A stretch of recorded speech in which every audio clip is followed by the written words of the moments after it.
Re-YouTube. Allez.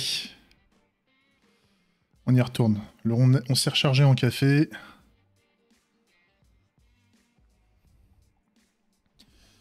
Et on s'est rechargé en café et on attaque la refacto. Enfin, on reprend. Ça, j'ai plus besoin. Ça, j'ai plus besoin. Donc, on est toujours bon au niveau des tests.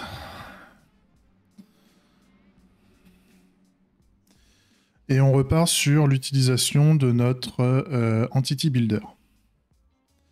Donc, ready. Ready, c'est pas fait. Ready, c'est pas fait. On a un on-game event là et on crée un match. On a un simple match lobby et on crée un match. Donc, on va voir si on a besoin d'un simple match lobby. Pour moi, c'est juste parce que l'événement est nécessaire. Donc, on a juste besoin de créer un match. Donc, si je fais un new entity builder. Ouais, les adapteurs sont encore... Hop. Merci Méo. Je viens de boire en bas en fait. Hein. J'ai attaqué le café en bas. Hein. Mais je préfère boire du café le matin parce que l'après-midi, des fois, je me fais du café et je me sens pas bien en fin de journée. Le café, c'est bien, mais à petite dose, quoi. Avec moi. Adapters, entity interactor. Et donc là, on va faire un add... Non, pas un add. Un build entity. Donc, match ID. C'est ça qu'il a besoin. Hein. Je l'ai viré. Et oui, on a besoin d'un match. C'est ça. On a besoin d'un match. On veut un phasing. Preparing game phase. Donc, with phase. Preparing game phase. Et on l'ajoute dans le repo. Donc, si je lance ça, est-ce qu'il me manque autre chose? C'est bon. Il faut juste ça. Et là, je crois que c'est pareil, en fait.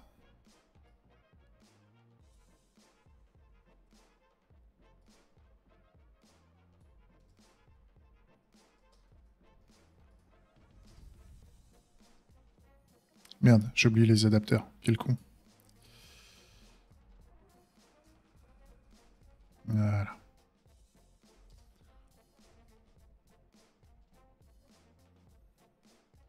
Voilà, parfait. Par contre, je peux retirer... vu que j'aurais plus besoin de mon tableau... Ah, j'avais un tableau, je reviens au niveau du serveur scénario, hein, je vais vous expliquer ce que j'avais fait à l'époque. Il y avait les Next Identifiers, en fait, que j'avais ici. En fait, j'en aurais quasiment plus besoin, en fait, de ce truc-là. J'en aurais quasiment plus besoin, donc je pourrais même les mettre à la toute fin, ce qui me fait... Parce que là, je les mets en undefined. Fait que ça me force à spécifier undefined si j'en veux pas. Et la fonction de before, c'est bien de la garder... ouais, c'est bien de la garder.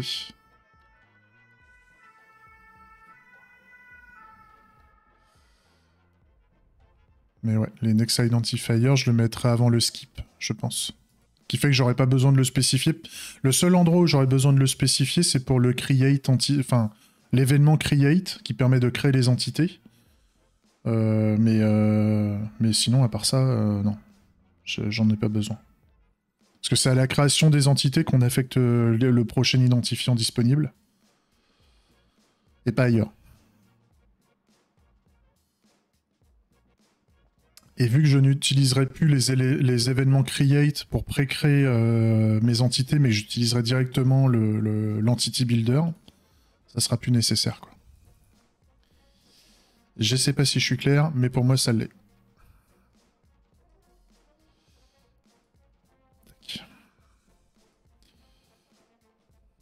Et vivement qu'on ait cette putain d'interface graphique, hein, quand même. qu'on puisse faire des démos là. Même si c'est pas jouable. Même si c'est pas jouable, ça montre que le jeu avance. Parce que là, pour le moment, les gens, ils voient du code. Et ils se disent, bah c'est bien, le mec, il fait du code, mais... à part les développeurs qui peuvent comprendre les conséquences d'avoir écrit tel ou tel morceau de code dans le jeu, les autres ne voient rien. Donc c'est un peu dommage. Là, j'ai besoin de créer un joueur.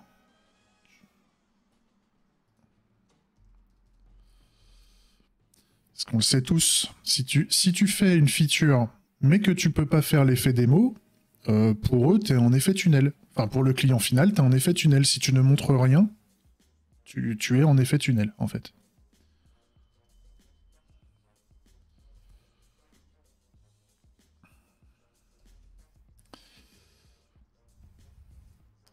C'est pour ça que Michael commence toujours par le front, je suis d'accord. Bah, surtout, ou même tu peux commencer par une maquette de front. C'est pour ça que j'ai fait aussi l'atelier, tu sais, où j'ai représenté un peu le graphisme cible, etc. Parce que, ou qu'on parle gameplay, etc. Parce que pour moi, donner un exemple de gameplay, une illustration du gameplay, ça fait partie c'est un feedback qui est très facile. Ouais, mais pour moi, ça fait partie d'un incrément. C'est-à-dire, tu peux prouver un incrément si tu dis, attendez, on n'a pas encore la maquette interactive. Par contre, ce qu'on vous garantit, c'est que ce petit élément de gameplay qu'on vous illustre de telle sorte graphiquement, c'est ce qu'on est en train de faire dans le code du serveur ou etc.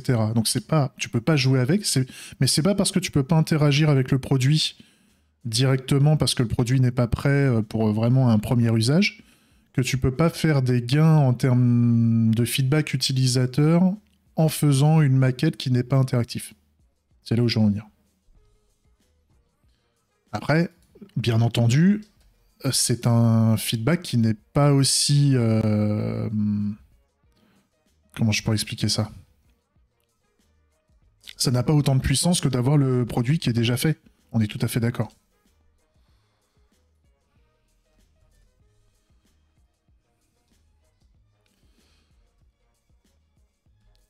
Alors, un player.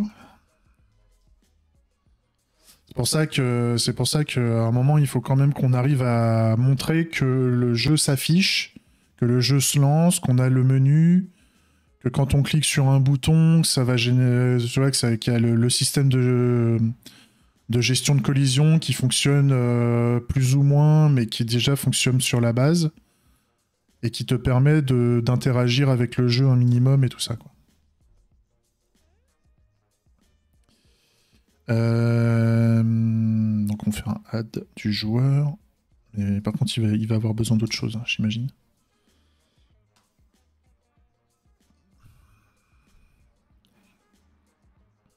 Ok, donc il a besoin de l'entity référence.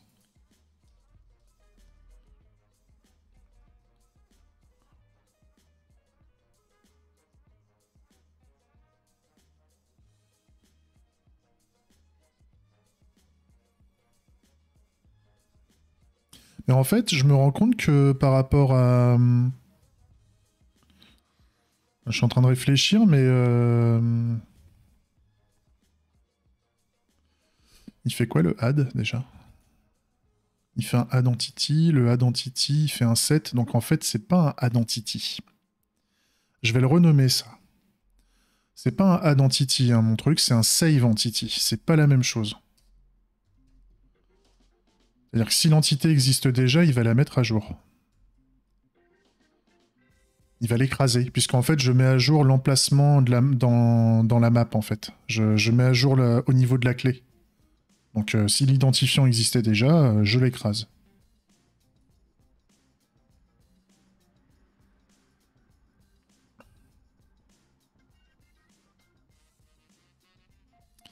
Ce qui veut dire que là, le add, je le renomme en save.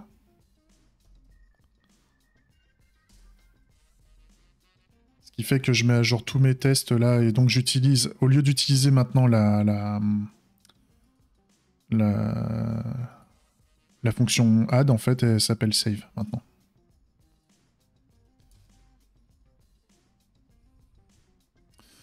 Ça me donne envie, j'ai encore... playlist. Non, comment ça s'appelle? OST. Grand Turismo 2. On a l'OST de Grand... Oh là là, elle existe. Putain. Full soundtrack.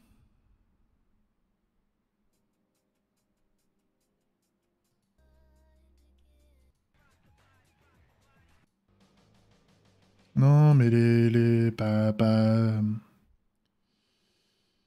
voilà.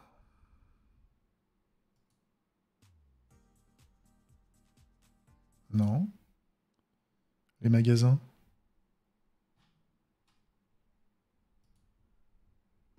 Merde. Je vais y arriver. Hein. Shops.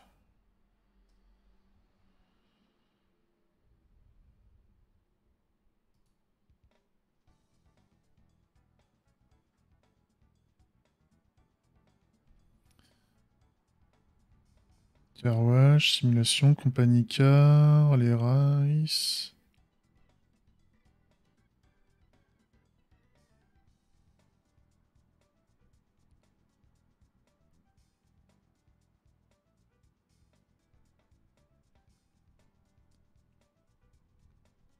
Ah, il n'y a pas tout. Bon, allez, on s'en fait une petite... On se fait la petite playlist de Gran Turismo 2. Allez, pour le plaisir. Alors, donc j'ai fait la map. Qu'est-ce qui manque? Entity référence. Oui, donc je relance mes tests.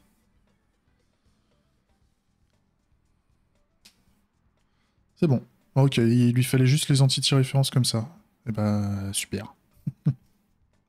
Donc la même chose pour les autres, j'imagine.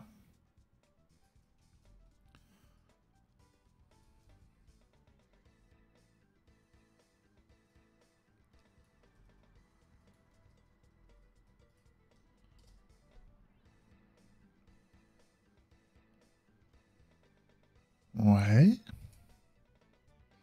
Et là, par contre... Ah oui, donc là, par contre, il nous faut un match. Il nous faut un match et un...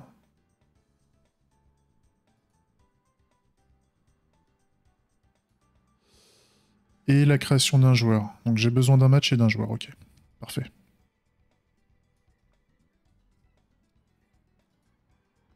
Ça fait marrer, la musique de... Les musiques de Gran Turismo 2, ça me fait penser à la musique, enfin au type de musique qu'on a dans la suite de films Ocean's 11 et tout ça.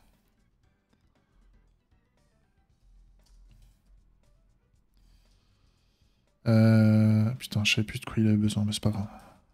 Je te sauvegarde le match et puis tu vas me dire de quoi t'as besoin. Hein.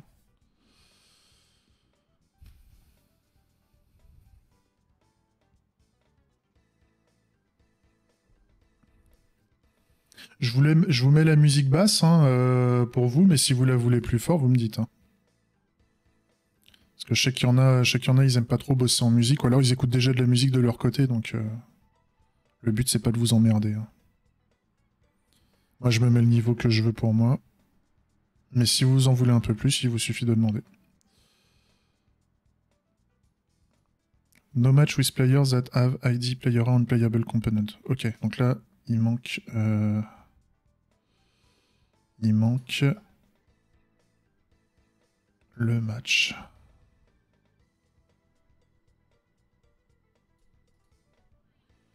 Tu m'écoutes moi? Tu veux que je te fasse une petite chanson? Tu veux que je te sorte mon répertoire? Ah putain. Donc là, il veut un playable. Ok, donc with players. Tac. Et donc, je mets juste ça.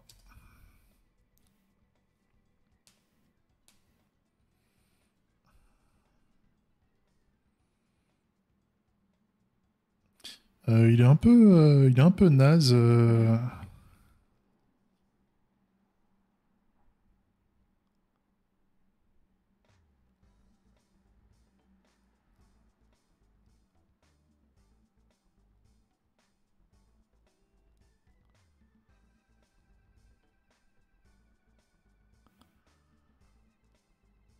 Ouais, ok, je comprends. Ouais, parce que là, en fait... Oh, je peux pas faire mieux que ça, là. Oh putain, puis... Oh, lui, là, le serveur match system... Le serveur match system mériterait un peu de retravail, hein.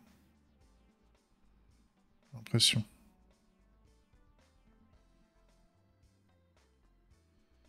Parce que là, je serais curieux de voir ce que je mets dans l'événement, là, parce que...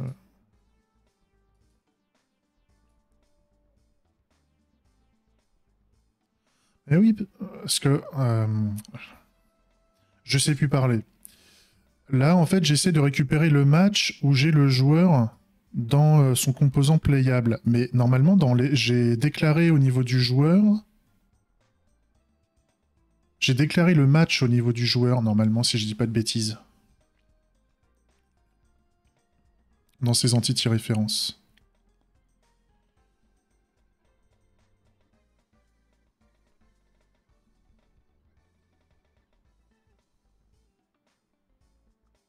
Il y a un truc à faire, là. Je vais résoudre mes problèmes de compile d'abord, mais... Enfin, mes tests pétés, là, et puis après, on va arranger ça, hein. C'est pas possible, hein.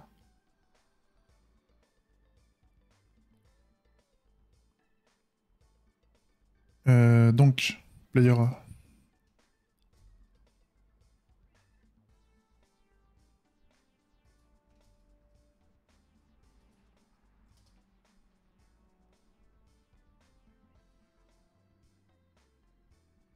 Je vais vérifier que j'ai bien ça dans dans le join match, hein. Dans le join match, à la fin...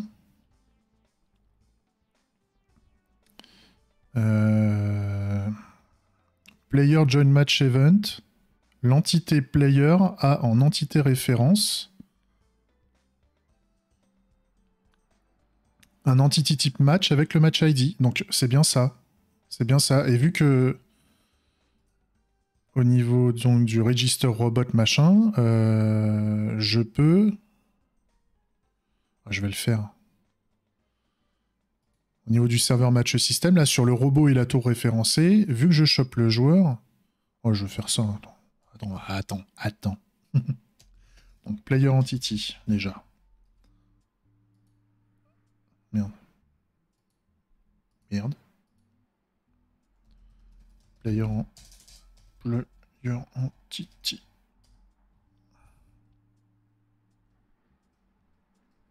Parce qu'en fait, on a besoin d'indiquer au match que le joueur est prêt.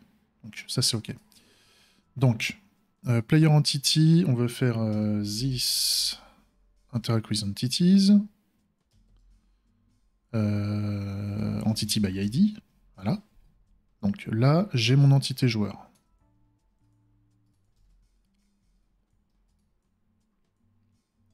Mais j'ai besoin des entity références. Donc je peux faire un retrieve component entity référence. Donc au lieu d'avoir un player entity, je fais un player. Et par contre, je vais avoir besoin du player ID. Je suis con. En fait, attends. Attends. Ah putain. Player ID. Voilà. Donc player entity référence, en fait. Player entity référence. Voilà. Donc là, j'ai un player entity référence, ce qui fait que là, mon player ID. Là, on a besoin du player ID. Ok. Donc, je te le mets là. Donc pour choper le match ID, je peux faire un player entity référence ici. Point. Retrieve reference. Match. Entity type. Match. Voilà. Ce qui veut dire que normalement, en fait, j'ai juste besoin de faire le send event. C'est-à-dire que normalement, je devrais pas avoir d'erreur. J'ai juste besoin du player ID. Donc ça veut dire que match entity, j'en ai pas besoin. Ça. Player entity référence. Oui, j'en ai besoin. Match entity, j'en ai pas besoin. Player ID, j'en ai besoin. Tac, et les erreurs, on s'en fout. Normalement, ça devrait aller. Normalement, ça devrait aller. Donc, je lance mon test. Ça gueule à mort. Ça gueule à mort pourquoi? Je devais faire un return. Ok, return.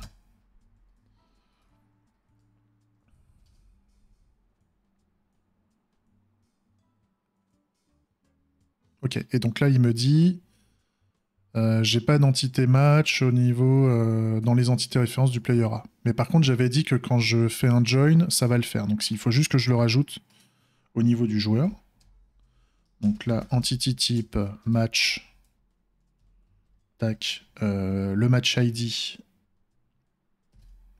Match ID. Voilà. Donc je dis qu'il y a la référence du match au niveau du joueur. Et là, le test passe. Donc là, c'est beaucoup plus efficace. C'est parce que là, avant, j'étais obligé de me... J'étais obligé de scanner l'ensemble des entités pour vérifier, pour prendre celles qui ont le composant playable. Donc le plan Q. Le plan Q. Le player ID, je dois le garder.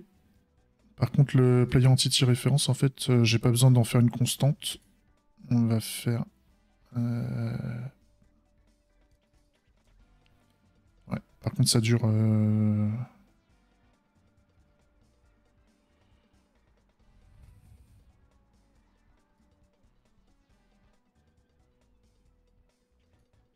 Qu'est-ce que j'ai fait?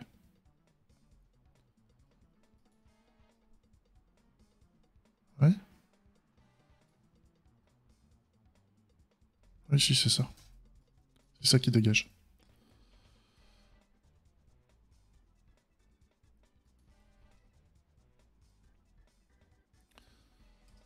C'est un petit peu gros quand même. Et hop là.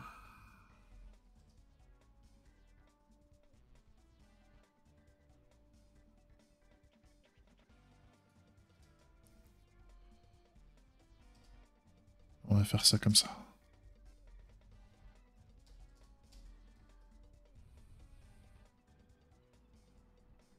Voilà. Je lance les tests. Normalement, on est toujours bon. Ok. Et par contre, au niveau du game event, ouais, donc j'ai pas besoin du game event en entier. Je vais mettre le player ID en fait. On va faire ça.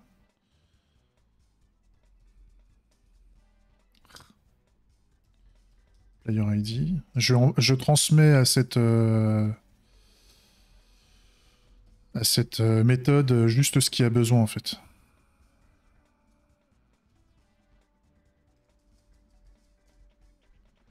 C'est un peu plus haut là. J'ai juste besoin du player ID ici.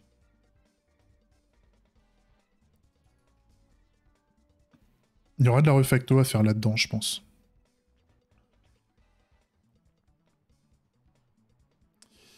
Et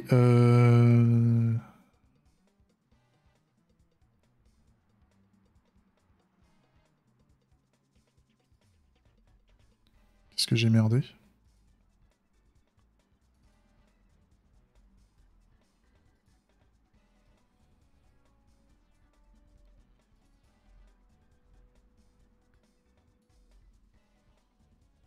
Ok. Je suis tout propre ou pas?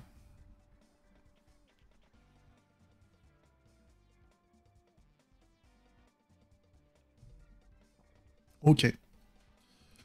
Mais je pense qu'il y aura encore du boulot à faire sur ce serveur match système là. D'ailleurs là je vois, je le fais là parce que attends. Méthode publique là, dégueulasse. On va les passer en privé. Mais je pense qu'il y a des petits machins à faire là. C'est pareil là, ça c'est bon, player ID. Parce que là le game event, est-ce que j'ai vraiment besoin du game event en entier? J'ai besoin d'un player ID et d'un match ID en fait. Game event, je l'utilise pas vraiment. Ça, j'ai là. Là, en game event, j'ai besoin de quoi? J'ai besoin d'un... Si, j'ai re-besoin d'un match. J'ai re-besoin du game event ici, donc ça, c'est OK. Par contre, c'est le add entity référence. Il a... Ouais, pourquoi j'ai besoin du game event Ah ouais, ça c'était un bordel. Ça c'était un bordel.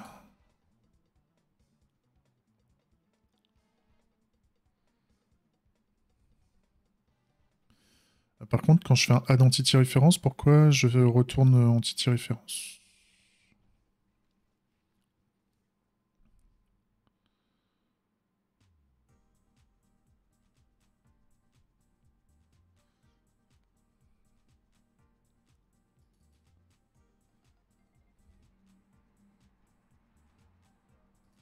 Ouais. Pareil, la game event, t'as besoin de quoi en fait? Ouais, t'as besoin aussi de tout ce merdier. Ouais, toi aussi.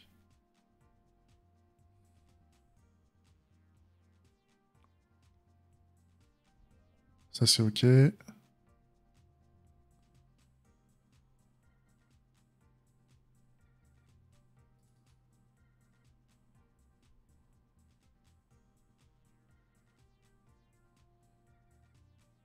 Ouais. Là, le game event, il aura besoin de quoi? En fait, t'as juste besoin du match. T'as besoin du player ID, t'as besoin du match. Du match ID, ouais, il y a pas mal de choses qu'on peut faire en fait.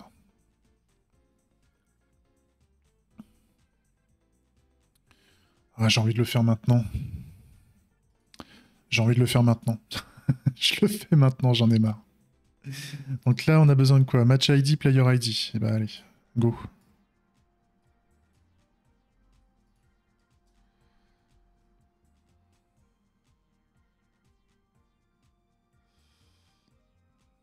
Player ID, match ID.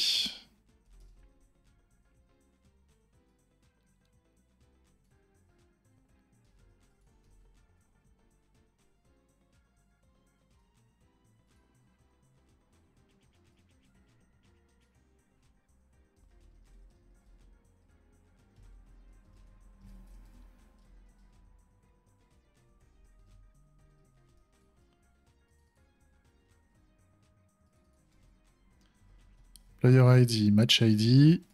Et donc là, on a besoin du match ID.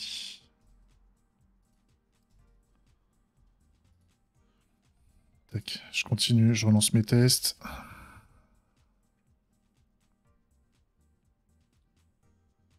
Ah, là, il s'est planté.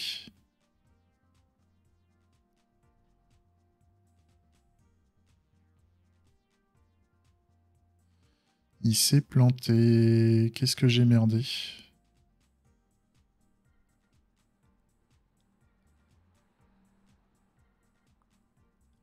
Attends, je reviens en arrière. Je reviens en arrière. Pourtant, là, j'avais le match ID.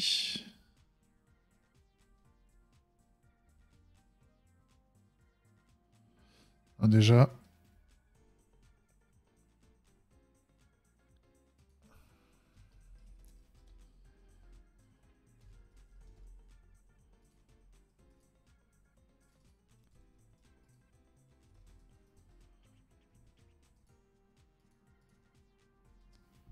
Ça, c'est ok ou pas?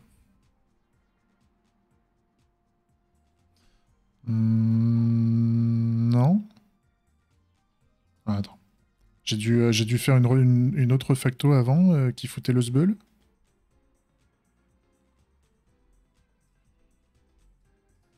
Ça se trouve, c'est pareil, j'ai encore oublié de faire des tests alors que j'ai fait pas mal de refacto avant. Non, là c'est ok.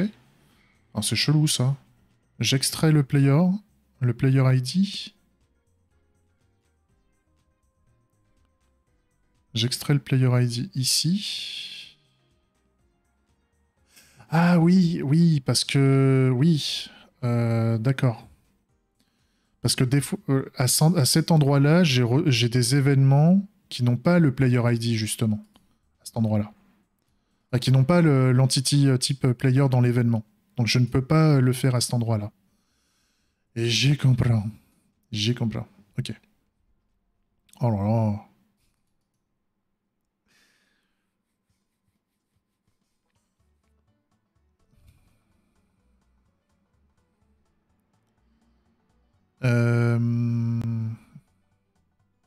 Donc Donc en fait, c'est ici que je suis obligé d'avoir le player ID. Et ouais, oui, et puis donc le match ID, il va m'emmerder aussi. Ah, c'est dommage. C'est dommage que je puisse pas le faire ici.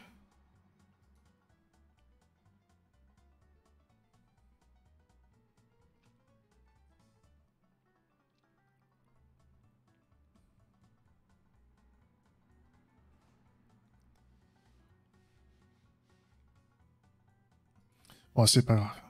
Déjà, on continuera après au pire. Si on peut aller un peu plus loin. Entity Builder, Entity Builder, Entity Builder. Non, j'en étais où? C'était le register ou pas? Ouais, si. Là, j'ai besoin de mettre l'Entity Builder. Donc là, on a besoin de quoi? J'ai besoin d'un match.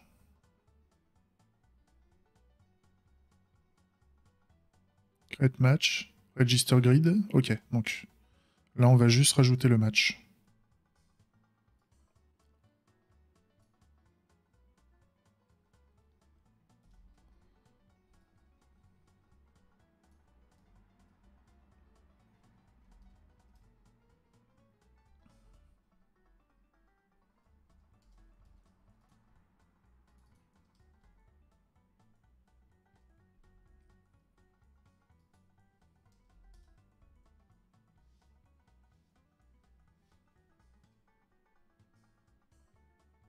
Donc là, qu'est-ce qui lui manque? Il lui manque l'entity référence.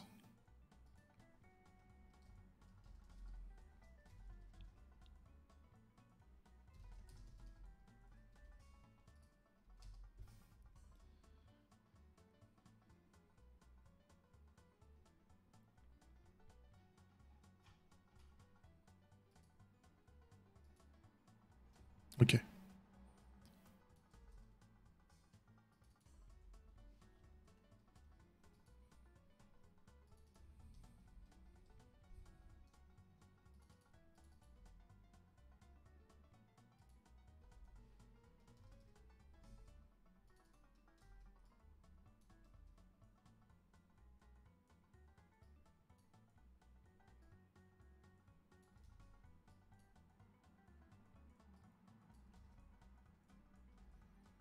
Tac.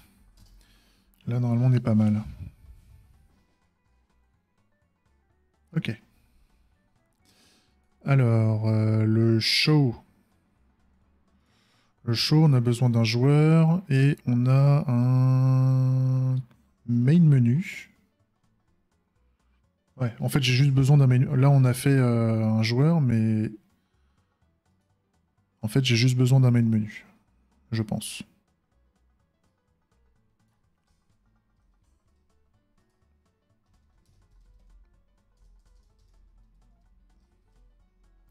Entity Builder.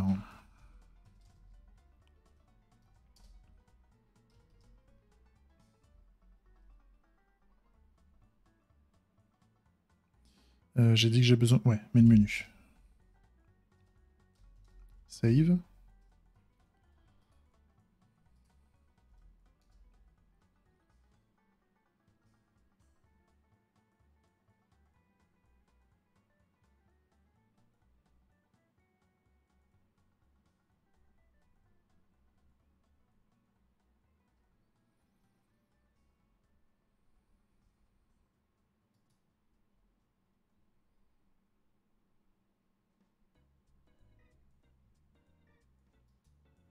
Bah là, j'ai juste besoin de...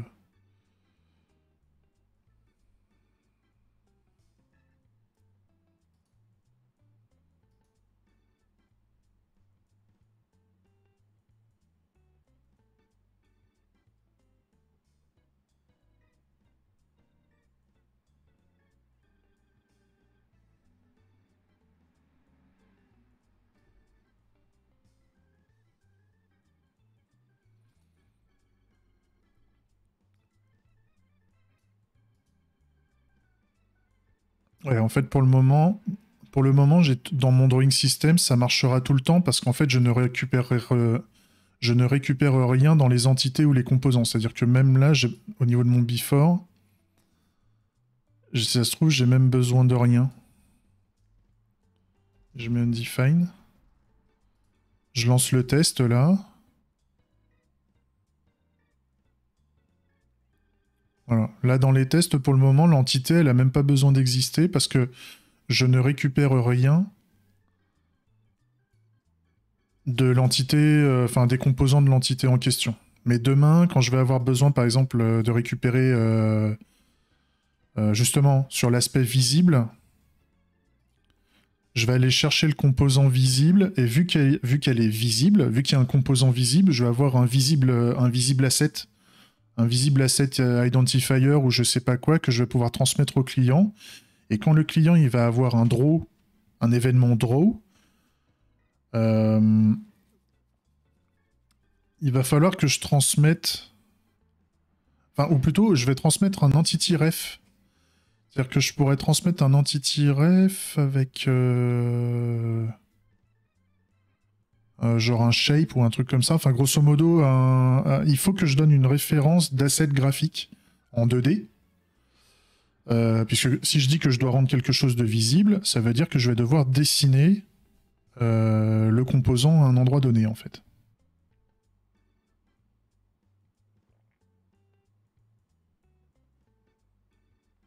Donc je vais devoir expliquer que je veux dessiner, j'en sais rien, je veux dessiner un carré noir.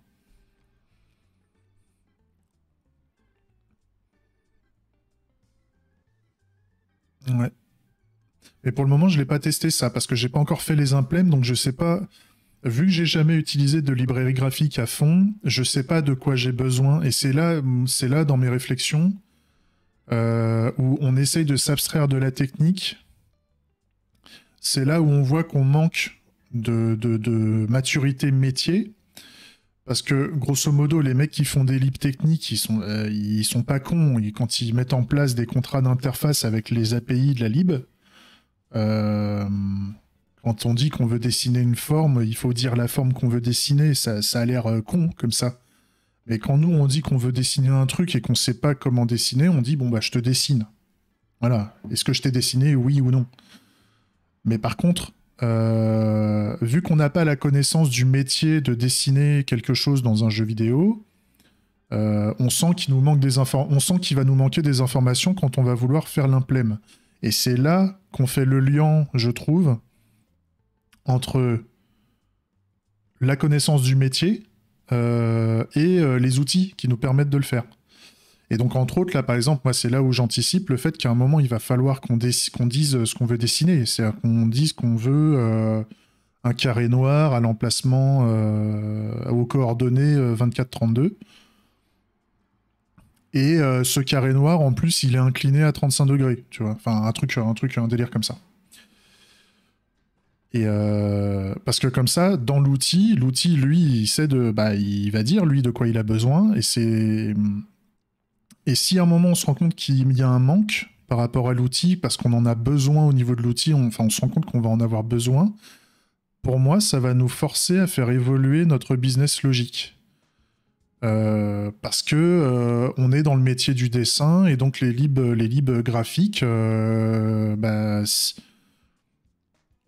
est dans le monde du graphisme et donc ça veut dire que potentiellement l'expert métier n'avait pas la connaissance, c'est-à-dire c'était un expert métier bas de gamme, on va dire, qui n'avait pas la connaissance que dans le monde du dessin, dans le monde des API graphiques, on a besoin de dire qu'est-ce que tu veux dessiner, quelles est les coordonnées du dessin où tu veux positionner ça au niveau de ta feuille, hein, et comment tu veux l'incliner, de quelle couleur tu veux le peindre, est-ce que tu veux l'étirer, est-ce que tu veux le scale, est-ce que tu veux machin.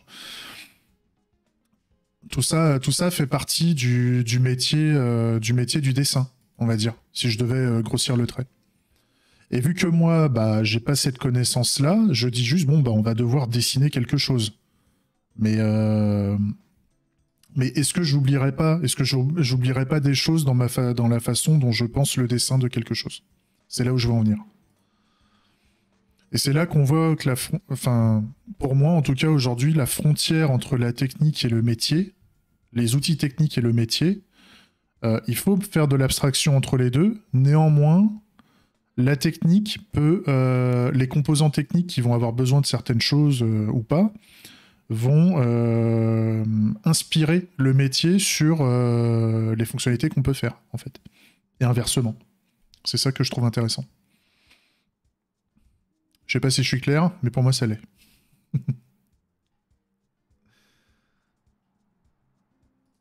Et peut-être que je me trompe là-dessus. Peut-être qu'à un moment, j'aurais fait remonter trop de techniques dans le métier, ou pas assez, ou je sais pas.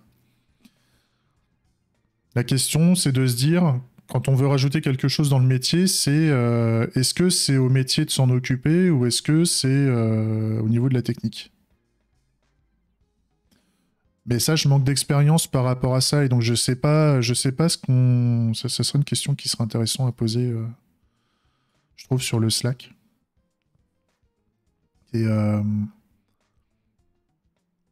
et prendre l'exemple du dessin serait assez intéressant, c'est-à-dire on sait qu'on doit dessiner un truc, mais aujourd'hui, on se pose pas trop la question parce qu'on sait pas trop. On se dit juste ça, c'est dessiné. Ça, c'est l'aspect, ça, c'est mon fake. Mon fake à date, mon fake à date, quand je dis je dessine ce truc, en fait, je dis est-ce que le truc est dessiné? Oui, il l'est. Donc ça, c'est le fake le plus débile qui soit. Par contre, demain, ok, mes libres techniques ne veulent pas, enfin, n'ont pas besoin que de ça. Donc la question c'est qu'est-ce que je me sens, qu'est-ce que je dois me sentir obligé de rajouter dans la logique métier. Et j'ai l'impression que ça, en fait, dans le questionnement, dans l'approche des DD, etc., en fait, on va dire, bah, comment dire, c'est de la responsabilité de l'expert métier de savoir ça, en fait. Dans le monde du graphisme, dans le monde du game design, tout ce qu'on veut, le designer au sens pas... Parce que game design, t'as le designer gameplay, t'as le designer graphique, t'as le machin. Mais grosso modo, au niveau du designer, du lead of graphiste, graphic design ou je sais pas quoi, le mec il va dire, bah, quand nous on va avoir besoin de représenter une forme graphiquement, on est dans un monde en 2D. Dans un monde en 2D, j'ai besoin de savoir qu'est-ce que je dessine, quelles sont les dimensions, à quelle position en 2D je veux la positionner, comment tu veux l'incliner éventuellement, parce que nous on est dans un monde horizontal vertical basique à la con, euh, etc., etc.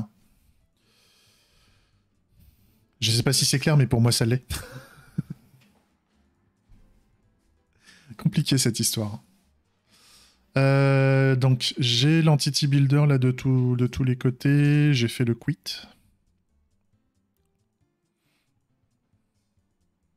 De toute façon c'est comme ça qu'on va apprendre. Ok, le ready. Ready, j'ai fait l'entity builder. Register, j'ai fait l'entity builder. Le show, c'est bon. Victory. Victory, j'ai pas fait. Allez, on attaque la victoire.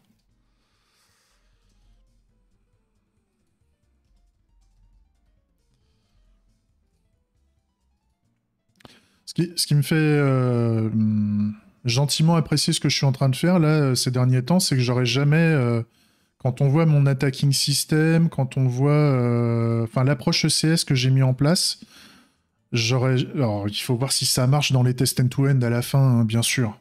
On n'est pas Google, il y a encore beaucoup de choses à faire.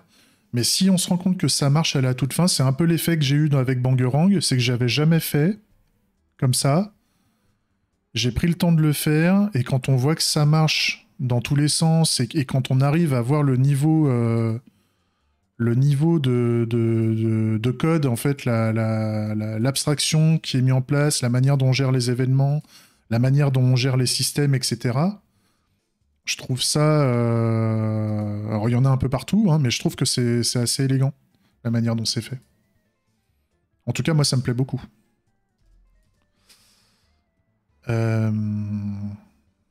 Entity Builder.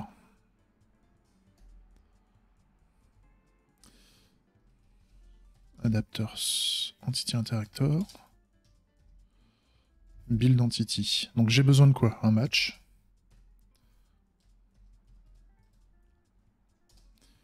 Qu'est-ce qu'on a besoin d'autre? Build Entity.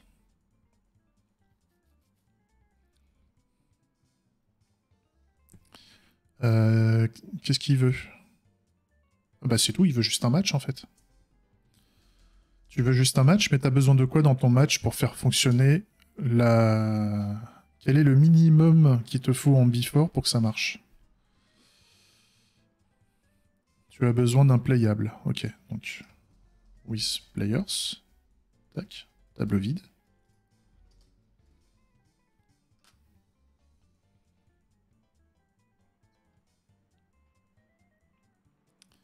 On a besoin d'un phasing aussi.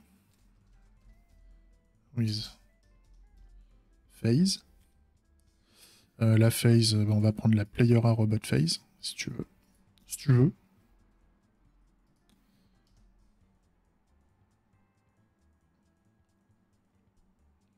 Ok, qu'est-ce qui te manque? Defeat player ID, missing on playable component. Ouais. C'est quoi le message? Ouais.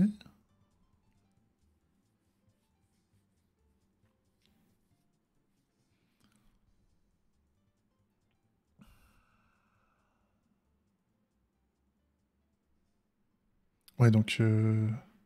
ce genre de message d'erreur, il est un peu... Enfin, tu me diras, c'est normal. Normal, parce qu'en fait, on voulait quelque chose qui n'est pas le... qui n'est pas le joueur victorieux. Donc, on peut pas faire autrement. On peut pas vraiment faire autrement par rapport à ce message d'erreur. Donc... T'es un peu fort, mon gars. T'es encore un peu fort, toi. Secours. Ok, donc en fait, t'as besoin du player A et du player B pour que ça marche, toi. Bah, c'est parti. Hein.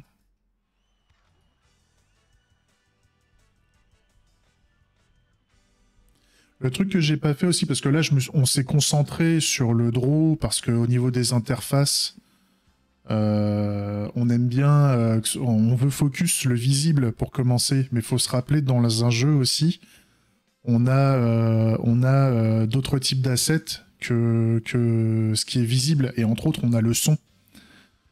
Et quand vous voyez qu'on a besoin de faire un draw de quelque chose, vous voyez bien aussi qu'on a besoin d'envoyer des événements de type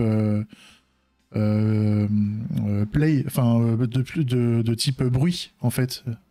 On va émettre des événements dans le client pour dire qu'il y a eu un bruit ou qu'il doit jouer un bruit. Et donc l'événement qui dit tu dois jouer un bruit, il va falloir mettre dans l'événement la notion de durée du bruit, éventuellement le type de bruit qu'on veut, quel est le son qu'on veut émettre oui, quel est le son qu'on veut émettre en fait. Moi je trouve ça super intéressant.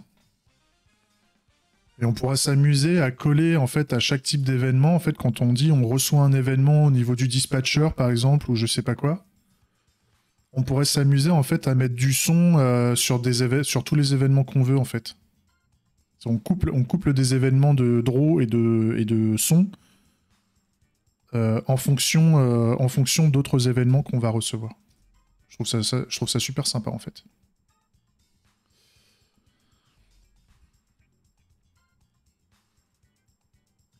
Et puis bien sûr, on va faire nos propres sons.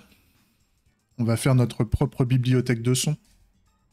Je vais prendre mon micro, je vais prendre des casseroles en bas là dans la cuisine et puis on va faire du son quoi. On va jouer à l'ingé son avec du matos de cuisine. J'irai acheter... Quel son on lui met au laser? Quand on va tirer un laser, on lui met quoi? J'achète un jouet pour chien et puis ça fait pouette quand je tire. Quand on tire avec un robot, on fait des pouettes? Ou est-ce qu'on fait autre chose?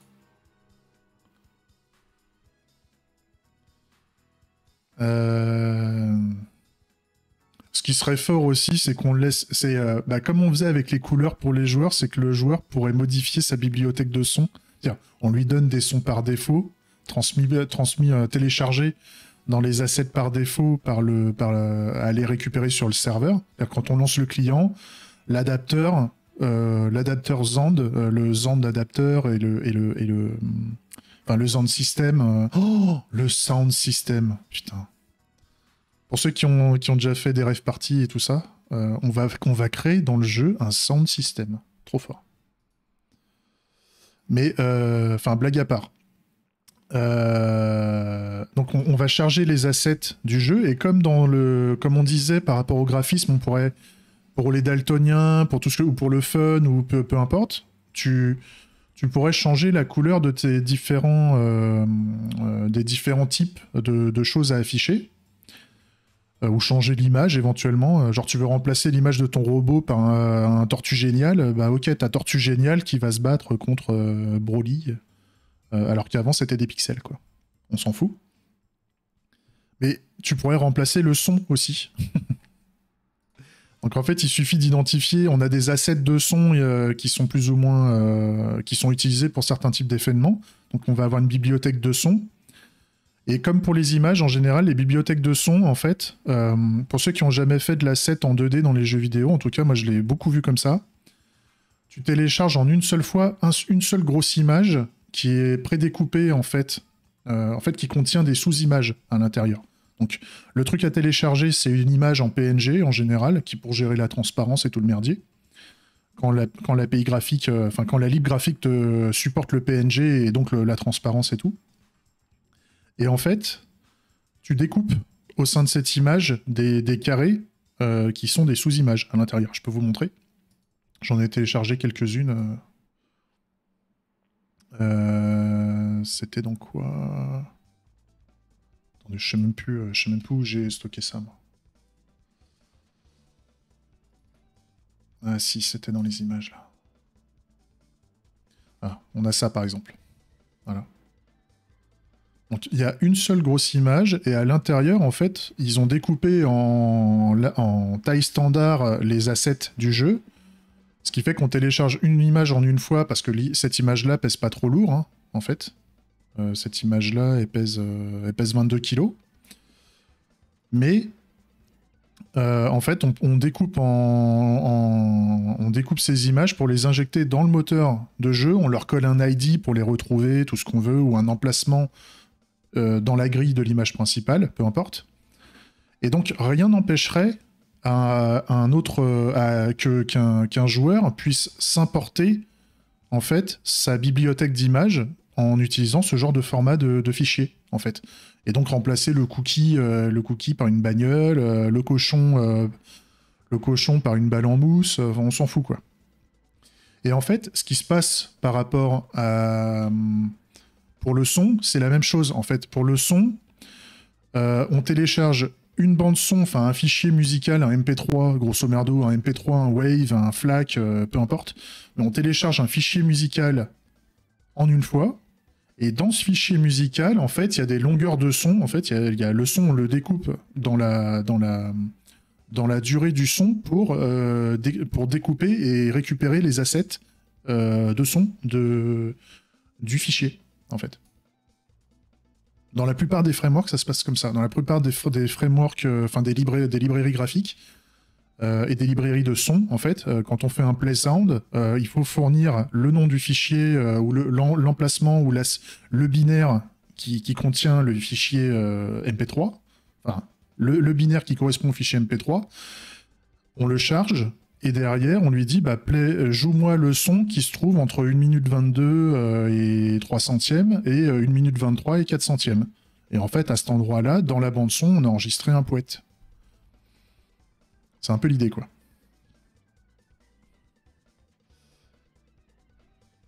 Et ça, de toute façon, on le verra quand on fera l'intégration.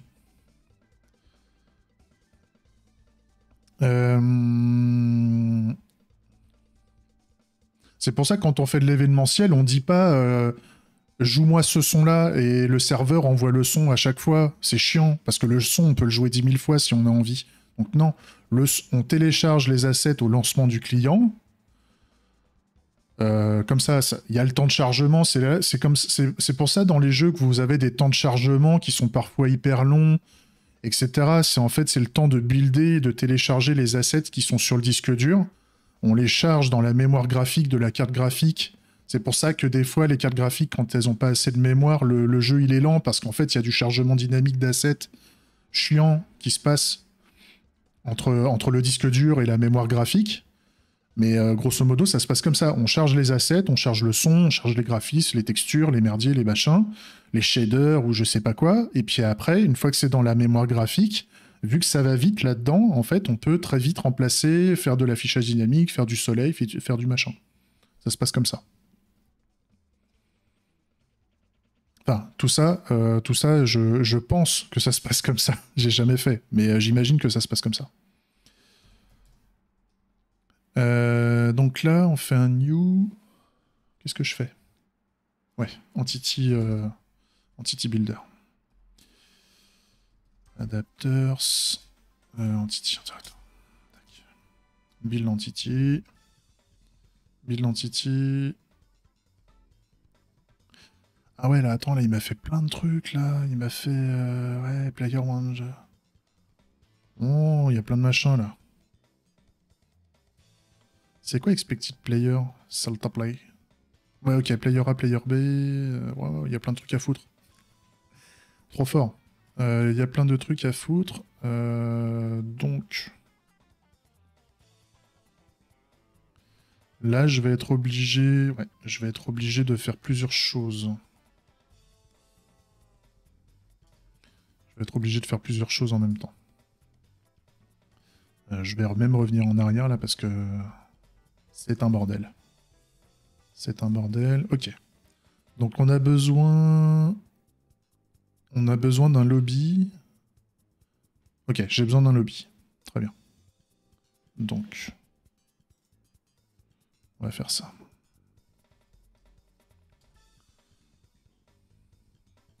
J'ai besoin d'un lobby, puis après, on va avoir... pour tous les joueurs... Pour tous les joueurs, il faut faire... il faut ajouter les joueurs dans le lobby. Ok. Ok, je vois.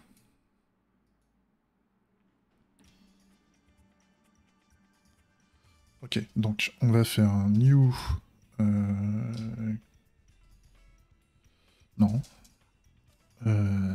Entity Builder. Tac. Adapters. Entity Interactor. Build Entity. Save. Donc là, j'ai besoin d'un Simple Match Lobby. Qui a un composant playable. With Players. Tac. Et donc on veut quoi là-dedans? Ouais, on veut les expected added player, etc., etc. On va s'en occuper après. Ça, je le mets de côté, au cas où que je fasse de la merde.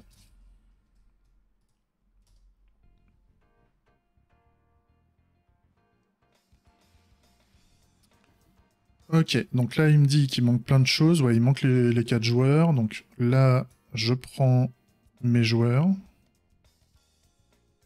Ceux qui sont ajoutés, ceux qui sont déjà en attente. Très bien. Ok.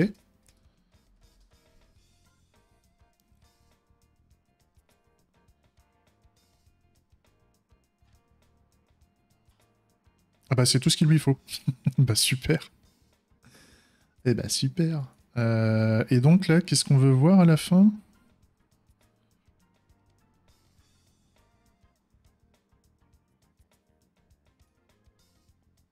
Ouais, d'accord. Oui, et donc derrière, on a le fait de vouloir jouer un match. D'accord. Oui, bah ça va.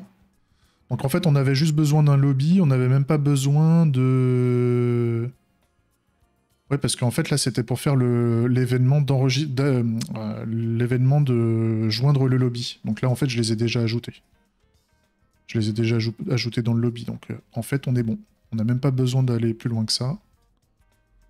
Parfait. Parfait.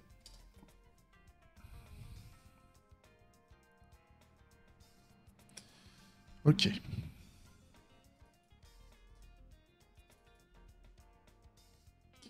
Ça, on s'en fout. Tac. On est bon. Et ensuite, bah, c'est terminé. J'ai terminé ma refacto, là. Normalement. Alors, ce qu'on va faire, justement, donc au niveau du client scénario et du serveur scénario, on va déplacer Next Identifier avant le skip. Là, il va y avoir un bordel monstre, c'est pas grave.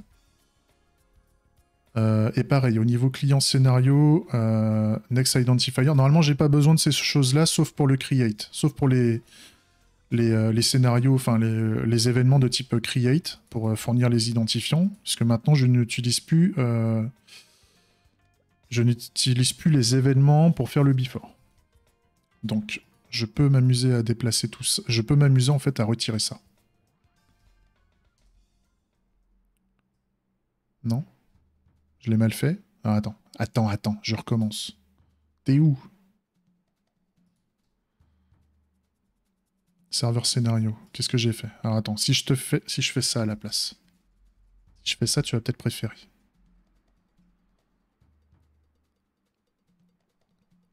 Pareil. Next Identifier. Merde, j'ai fait de la merde là au niveau du client scénario. Au niveau du client scénario, j'ai pas proposé de faire du skip. Sérieux? Eh ben on va le faire. Hein. On n'est pas des animaux. Donc je rajoute skip. Parce que c'est vrai qu'au niveau client, j'ai pas encore fait énormément d'événements côté client parce que bah, c'est pas là qu'il se passe le plus de choses. Par contre, quand même. Quand même, faut pas déconner. Donc je rajoute ça.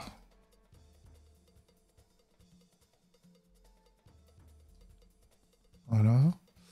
Et par contre, donc scénario. Ouais, donc là on est client.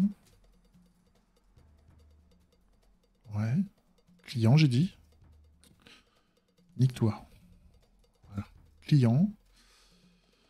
Game Adapter. Donc là j'ai besoin d'un create client.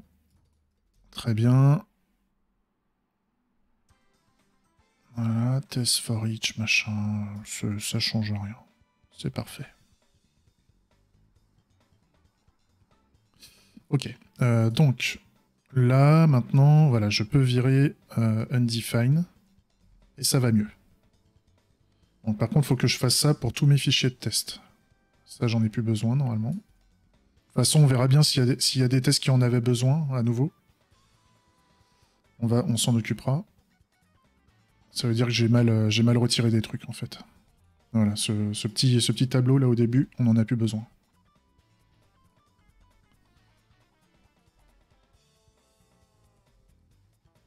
Donc là, on résout les problèmes de compilation. On dit merci à TypeScript. On dit merci aux IDE.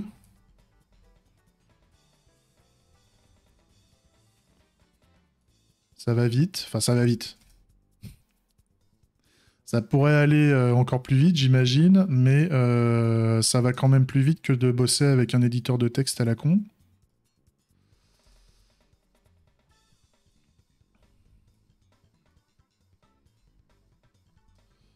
Par contre, là, il y a des trucs qui ne vont pas. C'est juste le ouais, c'est juste le linter. C'est le linter, c'est le positionnement. Ça va bien. Là... Ça, c'est bon. Ok. On y revient. Ok. Ok.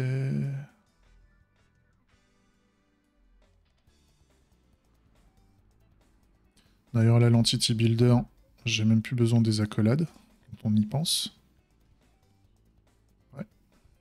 L'entity builder, petit retour à la ligne, s'il te plaît. Ouais, c'est plus propre. C'est plus propre comme ça.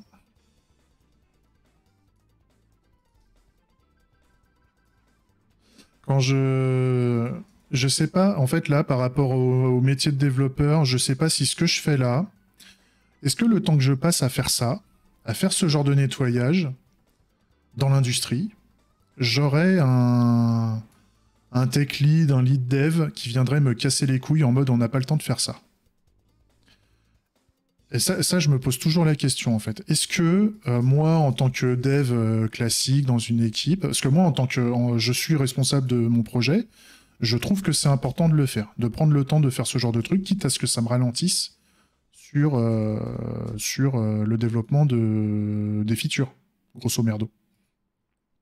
Et est-ce que un lead dev, voyant que je passe du temps à faire ça, enfin voyant, constatant, il a vu, ou il voit que la feature ça prend du temps à se produire alors que pour lui c'était un boulot facile, machin, etc., etc. Est-ce que parce que un manager, un manager ou un PO qui est pressé, qui machin, qui le budget, tout ce que tu veux, bien sûr qui casse les couilles, mais de toute façon, d'une manière générale, on va jamais assez vite pour ces personnes-là. Donc, et puis le mec il développe pas avec moi, donc à la limite, de quoi tu te mêles? Ça c'est ok. Ça c'est ok, ça je sais gérer. Et pour moi, enfin, c'est pas une personne. Enfin, le mec, s'il veut me faire un argument d'autorité, vas-y, fais-moi un argument d'autorité, quoi. Mais on s'en fout.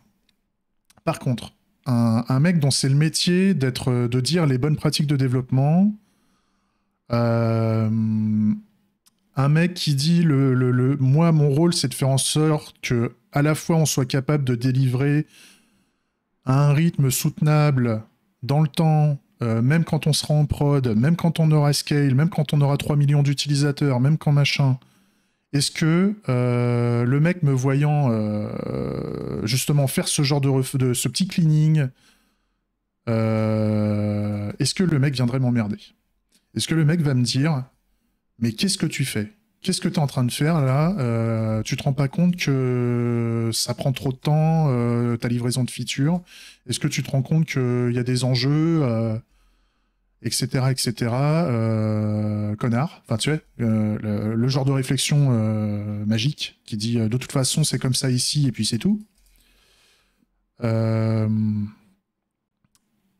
Ou est-ce que il me dit franchement t'as bien mis en place les bonnes pratiques, tu clean ton repo à chaque fois, le code il est bien ordonné. Je comprends ce que tu veux faire, je comprends que que toi tu te sens à l'aise en plus avec les features. À chaque fois que tu me livres quelque chose, c'est pas buggé. Tu mets peut-être un peu plus de temps que les autres, mais ce qui est fait n'est plus à faire, etc., etc. C'est super propre, je comprends tout. Quand on fait du pair ensemble, je vois ce que tu fais, c'est trop bien, etc. Ou alors, est-ce que c'est l'inverse, comme je viens de dire? Est-ce que tu fais chier à faire, tout ça, à faire toutes ces actions là de cleaning ou à faire ces patterns, ces bordels? Tu vois? Quand tu penses que j'ai un pote dans une grosse boîte, on lui a simplement dit des tests unitaires, on n'a pas le temps. Ah oui, non, bah ça, là, on est sur un autre level, si tu veux. Moi, j'essaie déjà de penser sur l'aspect. Déjà, je fais une réflexion sur la Boy Scout Rule. Là, je focus la Boy Scout Rule qui dit bon, on fait pas les tests, on fait pas du gros merdier, du gros bordel. On fait, tu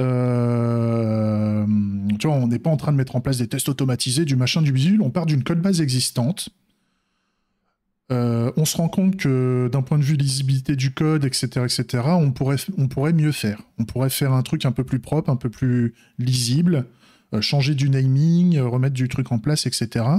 Sans pour autant faire des patterns de ouf, CQRS, event-driven, patati patata. Sans mettre en place des tests automatisés, on fait juste du basique, dans l'approche un peu clean code, façon Tonton Bob, là. On fait du bon naming, on gère un peu mieux les indentations, on veut virer des accolades parce que l'accolade ne sert à rien, parce que machin. On rend des paramètres qui étaient optionnels, on les met à la fin, comme ça on n'a pas besoin de les fournir, etc., etc. Des trucs vraiment basiques du cul, tu vois. C'est la question que je me pose en fait. Parce que moi, je le fais par rapport à mes propres projets, quoi. Et puis je le fais dans les projets où je bosse quand on me donne l'occasion de le faire, si tu veux. Mais moi, j'ai déjà eu des réflexions en mode, t'es sûr que tu veux faire ça, quoi. T'es sûr que tu veux faire ça? Sous-entendu, ça prend du temps. Est-ce que c'est vraiment indispensable? Venant de personnes qui sont pas là pour. C'est pas le commercial, c'est pas tout ça. C'est le mec, il est là pour assurer comment je pourrais expliquer ça? C'est le mec qui est là pour gérer la bonne maintenabilité du système dans le temps, quoi. Et moi, faire reposer toute cette charge sur le fait que les développeurs sont des Superman, ça m'emmerde, si tu veux. Et puis c'est pas là pour dire qu'il y a des gens qui sont nuls ou pas, hein. C'est juste que les gens s'en vont, les gens s'en vont, les gens peuvent se tromper, les gens sont fatigués, le mec il est pas bien. Est-ce qu'on doit se reposer H24 sur les gens, ou est-ce qu'on fait pas sortir un petit peu toute cette matière grise et on le couche dans on les couche dans le code qu'on est en train de produire, quoi.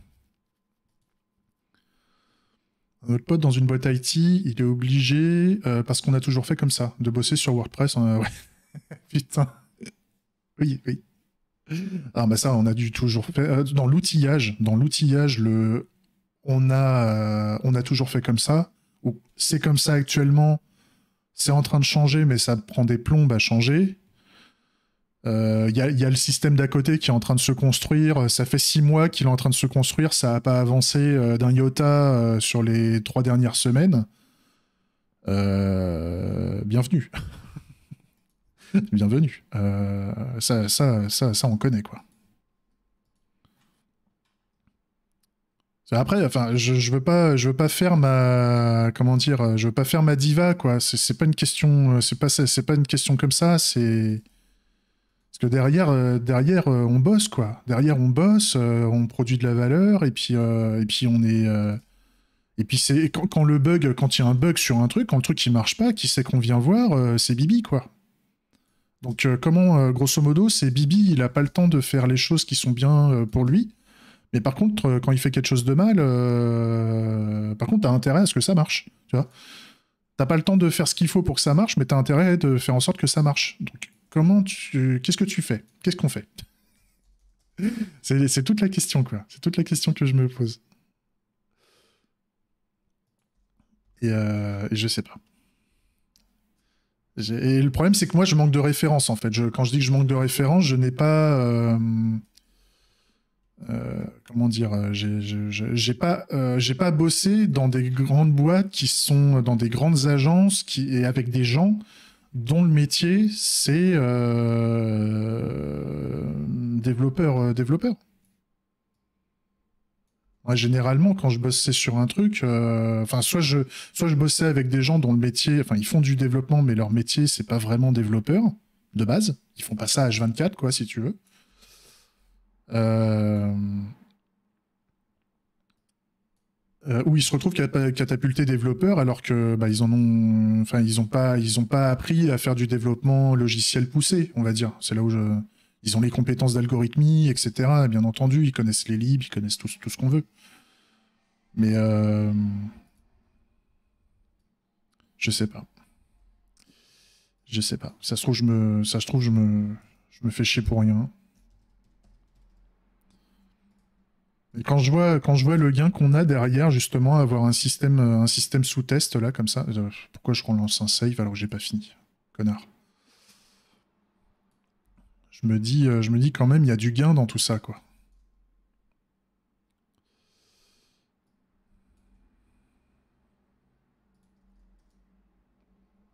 Continue la musique là. Oh, dis donc.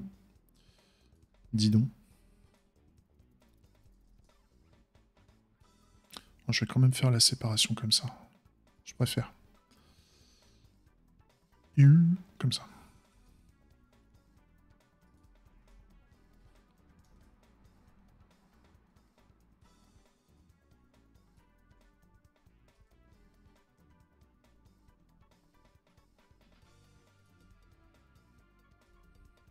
Et moi, ce qui me rend dingue, ce qui me rendrait dingue, c'est quand ça vient d'un Quand ça vient d'un lead, quoi. Quand ce genre de choses te vient d'un lead, je serais curieux de connaître les raisons, l'argumentation, si tu veux. Après, si le mec me sort juste l'argument d'autorité, ça m'intéresse pas, si tu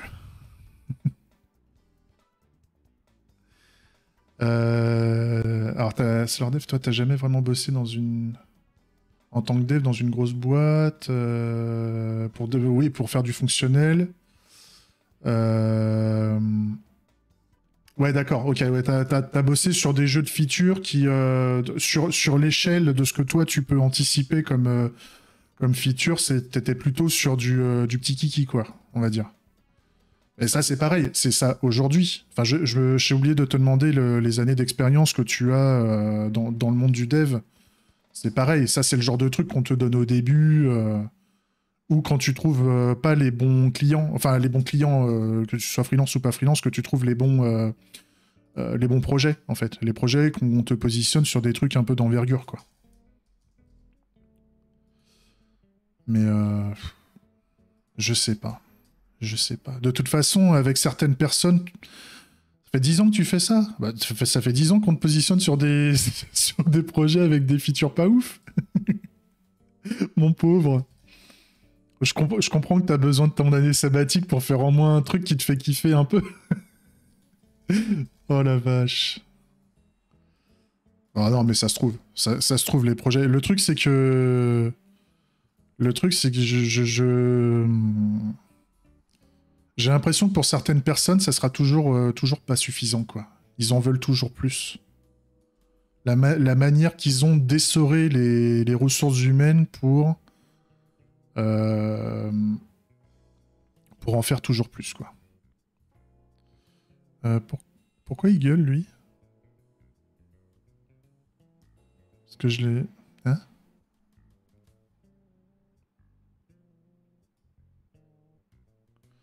C'est quoi ce tableau vide, là? C'est quoi ce tableau vide de ouf? Qu'est-ce qui... Ouais? Oui, avec une virgule, s'il te plaît.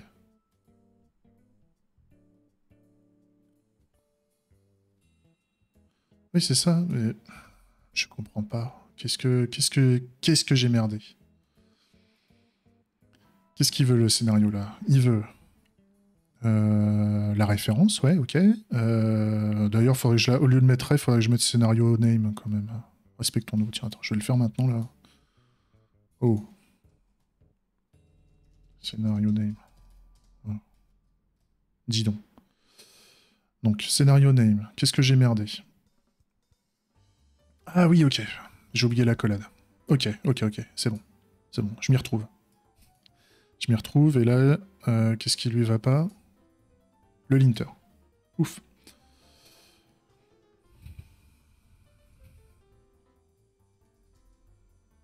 Et attention, quand j'explique tout ça, bien entendu, je suis en train de baver sur les tech leads, là, ou peu importe.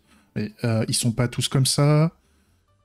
Et est-ce que c'est une majorité ou pas? J'en sais rien. J'en sais rien du tout, puisque j'ai très peu d'expérience de collaboration chez un éditeur de logiciel, enfin, dans des projets d'envergure, avec des devs avec moi, et des tech leads et tout ça. Hein, moi, ce que je dis, c'est justement, c'est tout ce qui est compliqué, c'est ce qui est vachement compliqué dans mon monde, c'est que moi, je viens de l'infra. Et donc, quand on vient de l'infra, on n'est pas dans le même monde en termes de skill sur le développement logiciel. Et c'est un constat, hein, y a pas de, je suis pas pareil en train de baver sur les mecs de l'infra, il y en a qui sont très forts. Il y en a qui sont très très forts dans le développement logiciel, tout comme dans l'infra, etc. Il n'y a pas de problème. Je dis juste que c'est deux métiers qui sont différents.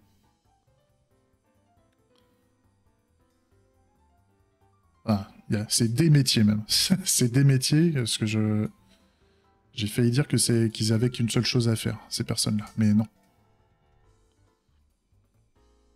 Ce que je sais, c'est qu'on n'a pas les mêmes réflexions, en fait. Dans ces projets-là, ces rôles-là n'ont pas les mêmes responsabilités et n'ont pas les mêmes... les mêmes besoins, les mêmes attentes et les mêmes résultats demandés en fait. C'est pas la même chose. Même si même quand on commence à mettre le pied dans l'automatisation, et c'est là où je trouve qu'il y a un problème, c'est que justement, c'est le DevOps, ce que les gens appellent le DevOps ou le cloud, c'est l'automatisation des stacks d'infrastructures et de plateformes même et de frameworks. Quand je parle de framework, c'est les bases de données, voilà, les composantes qu'on pense d'un point de vue logiciel, c'est les composantes d'infra en fait. Mais quand on veut automatiser tout ça, on fait du logiciel enfin, on automatise au travers de code, au travers d'orchestrateurs, au travers de code et au travers d'applications, grosso modo, et on doit mettre de la logique automatisée pour automatiser le merdier. Et là, ça manque de capacité pour abstraire la technique, bon, en tout cas les solutions techniques choisies. Ça manque de bonnes pratiques de code d'une manière générale. En niveau algorithmie, ça fait le café, il n'y a pas de problème. Au niveau consommation d'API, ça marche bien. Au niveau tout ça, pas de problème. Mais par contre, on fait remonter la technique à fond, limite dans les formulaires. Et puis niveau clean code, niveau évolutivité, niveau bug, test automatisé et tout ça. Oh là là, il n'y a que Pouic. Les seuls tests qu'on fait, c'est des tests, enfin, c'est du test automatisé end-to-end comme on fait classiquement, comme on dit. Soit du test manuel, soit du test automatisé, mais end-to-end uniquement. Donc ça dure des plombes. Et puis popper des ressources d'infra. Je sais pas si vous avez déjà fait des migrations de disques durs de 2 Tera, par exemple. Tu veux déplacer 2 Tera de données d'un point A à un point B. T'as le temps de fumer des clopes. Hein. Pour peu que t'aies un réseau de merde. Un réseau ou du stockage de merde. Enfin, de merde. Comment on dit du stockage... comment dire merde. Gamme archive glacier, grosso modo du stockage de merde, à pas cher. On en a besoin de ce genre de classe de stockage, il n'y a pas de problème. Mais va déplacer 2 Tera d'un glacier vers un autre glacier, en traversant toute la Terre, genre migration de data center, etc. On s'accroche à son slip. Et le problème, quand on est obligé de faire ça, quand on est obligé de tester la logique en end-to-end, en ayant la techno au cul, là où ça dure des plombes, bah tu veux tester un scénario de test. Là, moi, pour tester mon code, ça dure moins d'1 seconde pour tester toute ma logique métier. Et bah, pour tester tout ça, en fait, tu mets 4 jours à 10 bonhommes. Tu mets 10 bonhommes devant le PC, tu fais le cahier de test, tu répartis ce cahier de test sur les 10 gars, et les 10 gars, ils passent 4 jours à tester comme des connards et à fumer des clopes parce qu'ils en peuvent plus, intellectuellement, c'est fatigant. Et puis bah, quand il faut toucher, quand il faut débugger et tout ça, je te raconte pas, quoi. T'as le sentiment qu'il y a une majorité de connards, c'est surtout parce qu'on ne retient que plus facilement les mauvais... On ne retient que plus facilement les mauvaises choses. Oui, en fait, oui, si je comprends bien, on retient ce qui nous... Les quick wins, grosso modo, on retient les petites choses qui nous font des petites avancées, mais on voit pas trop les conséquences que ça peut donner sur le long terme, si je comprends bien. Alors, tu peux faire des petits machins, genre le petit caca qui permet d'aller vite, parce que c'est urgent, parce que machin. Par contre, tu te rends pas compte que t'as planté toute ta prod derrière pour faire fonctionner ce truc-là, t'as pété 3 trucs à côté, quoi. Grosso merdo. C'est un exemple. Hein. C'est un exemple des conséquences que ça peut faire. Ou alors t'as fait un truc vite là, mais par contre, pour pouvoir... t'as dit, bon, on fait un quick win, machin, mais il faudra le retravailler. Et bien entendu, on te laisse jamais le temps pour le retravailler une fois que tu l'as livré. Ce qui fait que le truc, il traîne, et le truc, il est totalement dégueulasse 6 mois plus tard. Parce que t'as dû rajouter de la merde par-dessus la merde, t'as fait un millefeuille de merde. Et donc, à partir du moment, le truc, au bout d'un moment, il est plus du tout évolutif. Et tu te retrouves bloqué à dire, bon bah là, je peux pas livrer de feature, je suis obligé de retravailler tout ce tas de merde, parce que vous m'avez pas laissé le temps de le rattraper avant, quoi. Et là, tu dis au chef, bah écoute, bah là, il y en a pour 1 mois, à 3 personnes. Et encore, je me trompe, parce que je me trompe dans mes estimations, etc. On sait comment ça se passe. Et à la fin, c'est baisé, quoi. Et à la fin, t'as tout le monde qui gueule.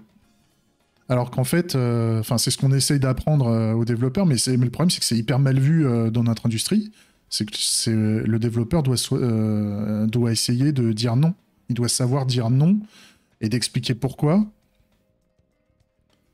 Et, enfin, moi maintenant je le fais, j'ai aucune pitié, quoi. Alors, par contre, c'est hyper rugueux. Quand tu dis non à des personnes en plus qui font l'argument d'autorité, putain. Oh la vache. Oh, je déteste ça, quoi. Je déteste ça.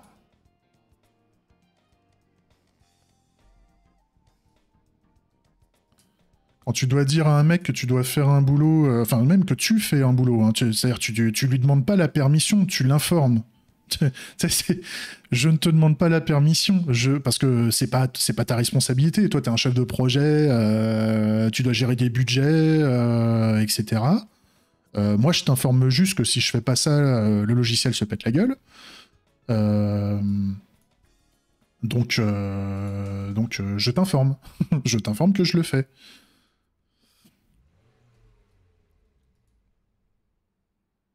Ouais, non, mais je suis d'accord, Slordef. Je suis tout à fait d'accord avec ça. Le problème, c'est que quand t'as... alors moi, les patrons autoritaires,